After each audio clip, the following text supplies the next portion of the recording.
രാവിലെ എഴുന്നേൽക്കുമ്പോൾ തന്നെ ഒന്ന് സ്ട്രോങ് ആവാൻ വേണ്ടി കർത്താവിൻ്റെ ഒരു സന്തോഷം നിറയാൻ വേണ്ടി പ്രാർത്ഥിക്കാൻ പറ്റിയ ഒരു പവർഫുൾ വചനം നമ്മളിന്ന് പഠിക്കാൻ പോവാണ്. ഇന്ന് മുതൽ ഒരു 21 ദിവസത്തേക്ക് അടുത്തൊരു 3 ആഴ്ചത്തേക്കുണ്ടല്ലോ എല്ലാ ദിവസവും രാവിലെ എഴുന്നേറ്റ് നമ്മളിപ്പോൾ ഈ പഠിക്കാൻ പോകുന്ന വചനം ഒരു കുഞ്ഞു വചനമാണ്, പക്ഷെ ഭയങ്കര പവർഫുള്ളാണ്. അപ്പോൾ അടുത്തൊരു 3 ആഴ്ചത്തേക്ക് എല്ലാ ദിവസവും രാവിലെ എഴുന്നേറ്റ് പാടെ ഈ വചനം ഒന്ന് പ്രാർത്ഥിച്ച് നിങ്ങളുടെ ജോലിയിലേക്ക്, പഠനത്തിലേക്ക്, ശുശ്രൂഷകളിലേക്കൊക്കെ പ്രവേശിക്കാം. പവർഫുള്ളായ വചനമാണ്.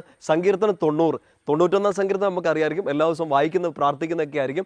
90 സങ്കീർത്തനം അതിൻ്റെ 14 വാക്യം നമ്മളവിടെ ഇങ്ങനെയാണ് പ്രാർത്ഥിക്കുക: കർത്താവേ, പ്രഭാതത്തിൽ അങ്ങയുടെ കാരുണ്യം കൊണ്ട് എന്നെ നിറയ്ക്കണമേ, എൻ്റെ ആയുഷ്കാലം മുഴുവൻ ഞാൻ സന്തോഷിച്ചുല്ലസിക്കട്ടെ. പെട്ടെന്ന് പഠിക്കണം. സങ്കീർത്തനം 90:14. കർത്താവേ, പ്രഭാതത്തിൽ അങ്ങയുടെ കാരുണ്യം കൊണ്ട് എന്നെ നിറയ്ക്കണമേ, എൻ്റെ ആയുഷ്കാലം മുഴുവൻ ഞാൻ സന്തോഷിച്ചുല്ലസിക്കട്ടെ. കുഞ്ഞു പ്രാർത്ഥനയാണ്, പക്ഷേ ഇതൊരു വലിയ ശക്തിയായിട്ട്, വലിയൊരു അഭിഷേകമായിട്ട് നിങ്ങൾക്ക് ഈ 3 ആഴ്ച കൊണ്ട് തിരിച്ചറിയാൻ പറ്റട്ടെ എന്ന് പ്രാർത്ഥിക്കുന്നു. അതിനുള്ളൊരു കൃപ ലഭിക്കട്ടെ എന്നും കൂടെ പ്രാർത്ഥിക്കുന്നു. ഈ 90 സങ്കീർത്തനം